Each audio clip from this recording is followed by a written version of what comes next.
ഇപ്പോൾ വയനാട് ദുരന്തത്തിൽ പങ്കുചേർന്നുകൊണ്ട് ജാസ്മിനും ഗബ്രിയും ഒരു സ്റ്റോറി പങ്കിട്ടിരിക്കുകയാണ്. ദുരിതാശ്വാസ നിധിയിലേക്ക് 1,00,000 രൂപ സമാഹരിച്ച് നൽകിയെന്നാണ് സ്റ്റോറി.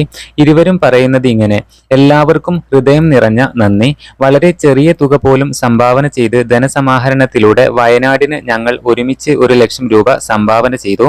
ഈ ക്യാമ്പയിനിന്റെ ഭാഗമാകാൻ കഴിഞ്ഞതിൽ ഞങ്ങൾ അഭിമാനിക്കുന്നു. നമുക്കൊരുമിച്ച് വയനാടിനെ പുനർനിർമ്മിക്കാം. ഒരുപാട് സ്നേഹവും പ്രാർത്ഥനകളുമെന്നാണ് ഇരുവരും കുറിച്ചിരിക്കുന്നത്. സിനിമാ മേഖലയിൽ നിന്ന് നിരവധി പേരാണ് മുഖ്യമന്ത്രിയുടെ ദുരിതാശ്വാസ നിധിയിലേക്ക് സംഭാവനയുമായി എത്തുന്നത്. കേരളം കണ്ട ഏറ്റവും വലിയ ദുരന്തങ്ങളിലൊന്നായിരുന്നു വയനാട് ദുരന്തം. എന്നാൽ ബിഗ് ബോസ് മലയാളം സീസൺ 6 മത്സരാർത്ഥി അഭിഷേക് ശ്രീകുമാർ മുമ്പ് അരിയും ഉപ്പും സംഭാവന ചെയ്തുകൊണ്ട് രംഗത്ത് വന്നിരുന്നു. ഇപ്പോൾ ജാസ്മിനും ഗബ്രിയും വയനാട് ദുരന്തത്തിൽ പങ്കുചേർന്ന വാർത്തയാണ് സോഷ്യൽ മീഡിയയിൽ വൈറലായിക്കൊണ്ടിരിക്കുന്നത്. പുതിയ അപ്ഡേറ്റുകൾക്ക് നമ്മുടെ ചാനൽ ഒന്ന് സബ്സ്ക്രൈബ് ചെയ്യണേ.